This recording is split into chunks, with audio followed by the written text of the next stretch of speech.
یوسف علیہ السلام کی بھی سٹوری اس کا تذکرہ کیا تو اس میں ایک اور بڑی خوبصورت بات پتہ لگتی ہے کہ یوسف علیہ السلام کا جو رویہ تھا اپنے بھائیوں کے حوالے سے کہ یوسف علیہ السلام نے بھی انہیں معاف کیا. تو کسی کو معاف کرنے کا کیا حدیث میں ہمیں قرآن و حدیث میں ہمیں اس کے جو ہے وہ کیا وہ ملتے ہیں فضیلت؟ سبحان اللہ. دیکھیں آپ نا اس کو ایک اور واقعے کے ساتھ اٹیچ کر لیں. جی. کہ جب واقعہ افک ہوا ہے نا، حضرت عائشہ صدیقہ رضی اللہ تعالیٰ عنہ پر بہتان لگا، بالکل. تو اس میں جو لوگ انوالو تھے اس میں ایک مصطح بن اساسہ تھا. جی ہاں. جی ہاں. اور مصطح بن اساسہ ان لوگوں میں سے تھا جن کا وظیفہ حضرت ابوبکر صدیق رضی اللہ تعالیٰ نے مقرر کیا. ایسے اب حضرت ابوبکر صدیق رضی اللہ تعالیٰ نے طے کر لیا کہ جب اللہ تعالیٰ نے قرآن میں حضرت عائشہ کی برات نازل فرما دی حضرت عائشہ رضی اللہ تعالیٰ عنہ کی، تو حضرت ابوبکر صدیق رضی اللہ تعالیٰ نے طے کر لیا کہ آئندہ میں مصطح کو وظیفہ نہیں دوں گا. اللہ اکبر. تو اللہ تعالیٰ نے قرآن میں یہ فرمایا کہ کیا تم یہ نہیں چاہتے کہ اللہ تمہیں معاف کر دے؟ اللہ اکبر. اللہ اکبر. اگر تم یہ چاہتے ہو کہ اللہ تمہیں معاف کر دے تو پھر اللہ کے بندوں کو بھی معاف کر دو. واہ. Simple is that. کیا بات. کیا بات. جب اللہ کے بندوں کو معاف کرو گے تو پھر اللہ سے معافی کی توقع رکھو. کیا بات. اور اگر آپ اللہ کے بندوں کو معاف نہیں کرتے تو پھر اللہ سے کیا توقع رکھتے ہو کہ اللہ تعالیٰ تمہیں معاف کرے؟ سبحان اللہ. تو یہ تو اصول ہے سیدھا سادہ سا صحیح. کہ آپ لوگوں کو معافی دیتے رہیں گے تو اس سے وہ ہمارے ایک استاد محترم کہا کرتے تھے کہ جب آدمی صبح گھر سے نکلے نا صحیح تو اس کو دونوں جیبیں معافیوں سے بھر کے نکلنا چاہیے. ایک جیب وہ جس میں معافیاں دینی ہیں اور ایک جیب وہ جس میں معافیاں مانگنی ہیں. صحیح.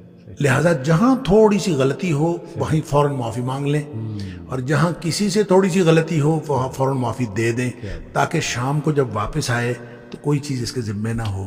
اور یہ اس طرح کا آدمی کو طریقہ کار بنانا پڑے گا، وگرنہ اللہ سے معافی مانگنا آسان ہے. صحیح. معافی لینا مشکل ہے. کہ جب تک آپ اپنے آپ کو اپنے ڈٹرمنیشن کے ساتھ، جو پہلے بھی ہماری بات ہوئی کہ توبہ کی کوالٹی کا مسئلہ ہے، اللہ تعالیٰ کی طرف سے معافی دیے جانے کا یا توبہ کی قبولیت کا کوئی مسئلہ نہیں. کیا بات ہے. کیا بات ہے. اور یہ بھی آپ نے بڑی خوبصورت بات کی کہ دیکھیں دوسروں کے کام آنا، جیسے وہ نبی اکرم صلی اللہ علیہ وسلم نے ان صحابی کو کہا کہ آپ اپنی خالہ کی خدمت کرو، والدہ نہیں حیات. تو خدمت خلق، دوسروں کے کام آنا، وہ بھی ایک بڑا کوئک ذریعہ ہے میرا خیال اللہ رب العالمین کی. دیکھیں جب ہم کہتے ہیں نا ان الحسنات، قرآن کہتا ہے ان الحسنات یذہبن السیئات، کہ نیکیاں گناہوں کو مٹا دیتی ہیں.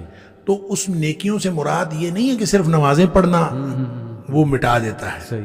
آپ دیکھیں صلاۃ التوبہ پڑھیں، 2 رکعت توبہ کی نماز پڑھیں اور اللہ تعالیٰ سے معافی مانگیں، یہ بھی طریقہ ہے. جی. لیکن نیکیاں وہ ہیں جو آپ ساری دنیا سے جو آپ کی زندگی کے اندر انوالو ہے سب سے نیکی کرتے ہیں. اس میں حقوق اللہ والی نیکیاں بھی شامل ہیں، اس میں حقوق العباد والی نیکیاں بھی شامل ہیں. جب وہ نیکیاں کریں گے تو آپ سمجھ لیں کہ توبہ اس کے ساتھ جڑی ہوئی ہے. اب آپ ان نیکیوں کے ساتھ توبہ جڑی ہے، نیکیاں کرنا شروع کر دیں تو خود بخود جو ہے وہ جو 99 قتلوں والی حدیث ہے اس میں بھی تو یہی کہا گیا فاعبد اللہ معہم، جا کے ان کے ساتھ بندگی شروع کر دیں. بالکل ٹھیک. کوئی نہ تو چلا کاٹنے کے لیے کہا گیا، نہ اس کے لیے کوئی خاص جا کے کہا کہ ان کے ساتھ جا کے بندگی شروع کر دیں.